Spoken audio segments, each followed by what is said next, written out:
Let's talk today about why dieting doesn't work. Hi, it's Dr. Ginny Trierweiler here of Slender for Good, and I wanted to figure out what worked. And once I finally did, because I'm trained in evidence-based practices, I could look at it with that eye. The answers were not that hard to find when I went to the research. But if you go to the popular media and you read the books and the articles out there, you're going to have so much misinformation. So this piece about we just have to eat less, we just have to diet, that's the only way, I really want to share with you not only that that is really proven wrong, even though it keeps being repeated to us over and over, but I want to explain why I think it's wrong. And I have at least about 5 or 6 biological reasons why it doesn't work. It doesn't work for our biology, and it also doesn't work for our psychology. I have about 5 reasons for that. So what I really discovered is when you do the right things for your body, for the biology changes, and then when you change your psychology, this whole piece comes together. It just makes sense. It just feels easy. It's not hard to do at all. But we really have to see where we're misinformed, where we're following the wrong approaches. So just to solidify this point that dieting doesn't work, it doesn't. UCLA researchers did a meta-analysis. They looked for all the research studies that followed people that did dieting over time, and could they show that 2 years later, people kept the weight off. And what they found was they found about 31 studies, I think it was, and they found that, boy, it looks like bottom line, dieting does not work if you want sustainable weight loss. We tend to get 5 to 10% weight loss in the early days, but 2 years later, we don't have the weight loss anymore. In fact, it's the best predictor. Dieting is the best predictor of weight gain over time. So I wanted to figure out what actually works, but I also wanted to figure out why doesn't this work when it's what we're all told to do? All right, let me give you some reasons it doesn't work for our biology once you dig into and find out what's happening. So when people go on diets, they start trying to eat less, restricting their food, several things happen in the body. One is our hunger hormones start functioning very differently. So basically our body makes us more hungry, right? Also, cortisol starts functioning very differently. Cortisol goes up. We get more cortisol in our system. That makes us feel kind of anxious and driven and sleepless, etc. And when you study how this happens in other animals, you see this is happening in animals that are in low nutrition environments, or animals that are getting ready to hibernate and are going to need excess fat. So the other thing we see is insulin starts functioning differently. It starts functioning to store excess fat. So again, it's trying to protect us against not getting enough nutrition. This is how I understand it. People who study metabolism say that it looks like it's like the animal and now the human being is functioning in a way, it's like a switch gets flipped. And so now we're going to be hungry, we're going to be anxious and sleepless and driven. We're going to store excess fat. Also, some other things that we see happen in our body, one is our mood really changes. So when we're eating the wrong things or we're not eating enough of the right things, we are going to feel more edgy. We find people feel more compulsive. They don't manage their impulses as well. They feel, so I'm driven to eat more, I'm hungry, I'm anxious, and my body's going to store more fat, and I'm compulsive and edgy and not managing myself really well. Really interesting as I help people change their eating all the time. One of the early things they mention is my mood is a lot better. I just feel a lot calmer, a lot more able to handle things. So there's a lot happening in our biology.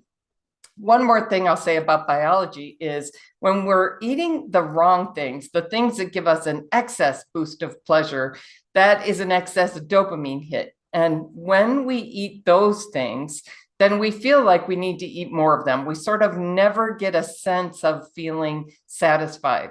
So there's hormones in our body that help us feel hungry or satisfied. And this is a different different neurotransmitter, a different chemical in our body that's functioning. Dopamine is something that makes us feel motivated, makes us feel excited. When we're eating things that give an excess dopamine hit, we're feeling like, yeah, I'm going to have to get more of that. I'm going to definitely more. I'm going to want more. So it gives us a hit of pleasure, but it's a pleasure that never satisfies us, that makes us want more. So these are all some of the biological reasons when we diet, we cause problems in our biology that make us not be able to keep weight off. Now, there's also reasons for our psychology. Dieting doesn't work for our psychology. There's a bunch of mindsets. One is, this is going to be temporary. It's going to suck, but it's going to be temporary. So temporary behavior changes are part of why we get temporary weight loss. It's a terrible idea when you step back and think about it. But I think every time I ever went on a diet, most of the people I hear talking about it, we think of it as something we're not going to do forever, right? I'm not going to change my eating forever. I'm going to change my eating temporarily. And it starts to become clear that's not a good psychology for getting lasting results. Another way that I look at what's happening with our psychology when we're dieting is we have this idea that I'm going to eat less and that's going to force my body to release excess weight. And that doesn't work as an approach to our body. I started feeling really differently about it. Maybe I'll do better if, my body can't feed itself. It can only make me anxious and make me hungry and make me store excess fat, which is what it seems to be doing the more I diet, the more any of us diet, pretty much. So instead of looking at it like, how can I force you to let go of excess weight? Maybe I can look at my body with a whole different attitude, like, how can I give you what you need? So you don't feel you have to make me hungry. You don't have to make me store excess fat. So there's a psychology side to that and a biology side to that. Here's another psychology piece to be aware of, and it's a cultural, a sociological factor, which is that we tend to overvalue the cravingful, highly processed, non-nutritious food-like substances. I call them chip niffles. I used to call them treats. So I really needed to change my psychology about those being the best things. Now, I was in this social class where I felt like, but I'm going to get the most expensive version of these things, right? The ones that are promoted to me as actually being healthy, but they're important, but I'm going to get the healthy ones. And even like one organization I went to help with weight loss was promoting their snack foods and saying, these are the pretty healthy snack foods, and they have only these many calories and only this much fat, etc. That is an overvaluing of something that's non-nutritious that maybe doesn't even really belong in my body. At the same time, we end up undervaluing the real, whole, highly nutritious foods. Think about how we can end up in our society feeling like, I don't want to just drink water. It has to have some kind of flavor to it. Well, water is something we actually really need. Right? We can't go 3 days without water and survive. We don't need sugar, but we feel like we do, partly because of that dopamine issue. So I really wanted to change the foods that I valued, and I found that really worked. I call it the crave the good process. Can I crave the things that are good for me and lose my cravings for the non-nutritious food-like substances? Yes, you can. Yes, it's a process, but it's not actually that hard. You just go step by step by step.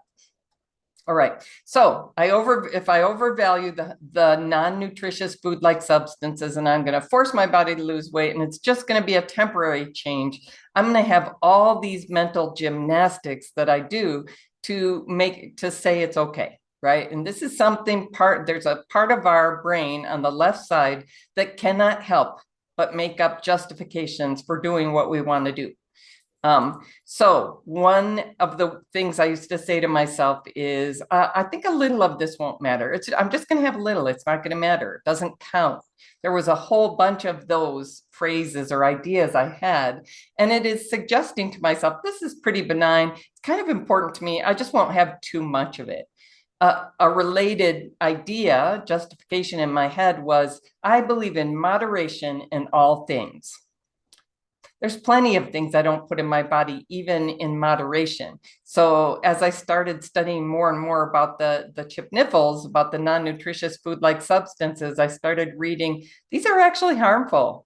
These are actually doing damage to my body. Maybe they don't belong in my body. Now, here's another one of the things I would say, but I deserve it. I worked so hard. I had a hard day, and it just would be good if I could eat and drink this thing that I really, really love.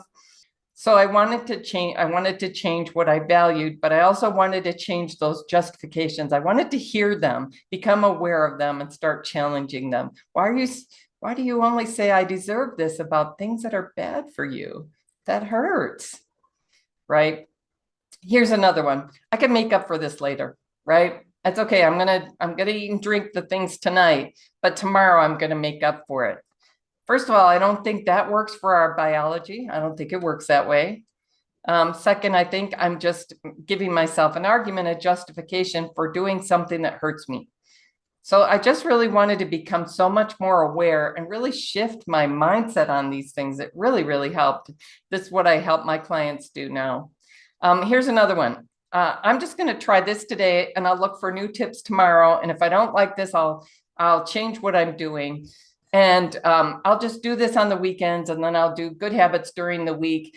I think this whole idea is completely underestimating how habit change works and the kind of energy it takes to be changing directions all the time. So I was spending way too much time and energy worrying, thinking, researching about how to eat.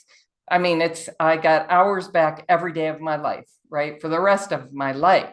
Now that I'm not spending so much time trying to figure out what to eat and how am I going to make up for what I ate, right? The energy it takes to change directions, to change habits. Starting new habits is like, it takes attention, it takes awareness, it takes energy. You want those habits to start getting into a groove and rolling along so much more easily, right? You want them to just roll. And that won't happen if you're constantly changing directions.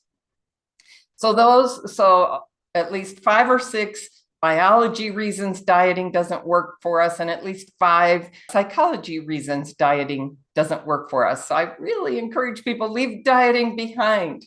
So what does work? All right, learning to feed your body what it actually needs. We live in a particularly difficult time in history to even find the answers to that. Most of us think we have the answers, but we're not getting great results.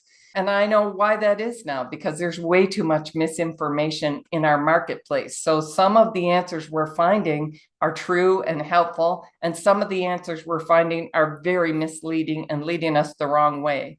So learn to feed your body what it actually needs, and it may be more than you think, especially if you've been doing restrictive diets. And then the other thing that works is building the habits and the mindsets that make it easy, really starting to get this healthy way of eating to be your habit. So you don't have to keep thinking about it and deciding all the time. Researchers find that the average person is making over 200 eating and drinking decisions every day. It's exhausting and ridiculous. Like, we need to get out of that position, put food into a place that's happy and enjoyable and nourishing, but not overly exciting and overly stressful, right? So we start eating this way, pretty quickly the body starts responding to it's routinely getting enough nutrition. A lot of my clients, when they start eating the way that I discovered, they start losing weight within a week or two. The body recognizes it doesn't have to store fat anymore. And what researchers think is happening, they refer to it like a biological switch. So when animals are living in low nutrition environments, they end up getting this kind of fat switch turned on. So they get more hungry, they get more anxious and sleepless, they get more driven towards high calorie foods, right? Calorie dense foods. They also get higher blood pressure lots of times and higher blood sugar, and they start storing more fat. So this is what we see happening with the human population now. When we start eating what our body actually needs, it's like that biological switch gets flipped off. It doesn't have to store fat anymore. And so people say, I didn't know I could lose weight without feeling hungry. It just feels very steady, very natural, very easy. Eating abundant, highly nutritious foods is not the whole answer to getting healthy, sustainable weight loss, but it is really the first answer, and it will change everything. It's going a whole different direction from I got to eat less to I got to actually eat more of the highly nutritious foods. It's a completely different focus that can completely change your results. So we need to quit dieting so we get the biological changes that lead to healthy, sustainable weight loss that lasts. We learn to eat what our body needs. And I'm suggesting we don't know, in spite of how much you've read. I mean, I only work pretty much with smart, successful women and a few men. And so we have read a lot. We feel like we know a lot, but we're not getting good information in the marketplace. We're solving the wrong problem when we try to lose weight with dieting. Instead, solve the right problem. Give your body the nutrition it needs first. And we need to recognize and break out of dieting psychology too. I want to get out of the mindset of trying to force my body to let go of excess weight and really help it reset to a healthier point, because the first big problem to solve is we're not getting enough nutrition on board. And then fall in love with the colorful, whole, highly nutritious foods. That looks so good. That's going to feel so good to my body. I know I can prepare it in a way that I really enjoy. It's becoming easy, right? And then fall out of love with the craving for highly processed, non-nutritious food-like substances. Quit calling them treats. Quit saying that you love them. Say, wow, that I've always really enjoyed that. That has tasted really good, but it's not actually good for me, and I don't need to eat it, right? So it's a little bit of a process. It doesn't necessarily happen just by me saying that to you, and then you just say it to yourself and you're done. We're being hypnotized all the time in our environment, advertised to all the time, to highly value the wrong things and undervalue the really nourishing things. So it's a bit of a process to change your mind, but it's doable. We can make it happen. Respect how habit change works. It's not going to work to hop one direction and the other direction with your eating approach all the time. There's really no kind of intervention out there that works like that. It's better to get really clear what's good to eat and make it very routine and habitual and automatic to eat that way. I hope this was helpful to you today. If you know you'd love to get this all just figured out and handled, you want to understand what to do for eating and for the biology and to reset your weight so you're at that slender, healthy weight for good, and weight is just handled. And eating is just handled. You know exactly how to eat, and you've learned how to make it so easy and habitual. You crave the good foods now. This can absolutely happen. This is exactly what I designed the Slender for Good program to help with. If you believe I would really benefit from getting some help with that, I would love to talk with you. Just reach out to me. I created this program to help especially women over 40, 50, and 60 learn an eating approach that's predictably and reliably effective and makes sense and is easy to do, and also to support the habit change and the skill development that really helps us get this so it's just handled. We don't have to keep fussing with dieting anymore. We know how to eat, and we eat that way, and we love it, and it just keeps working. And we can use all the energy we were using for stressing over eating and weight now to do other better things, right? So reach out to me if you'd like to know more. Take care.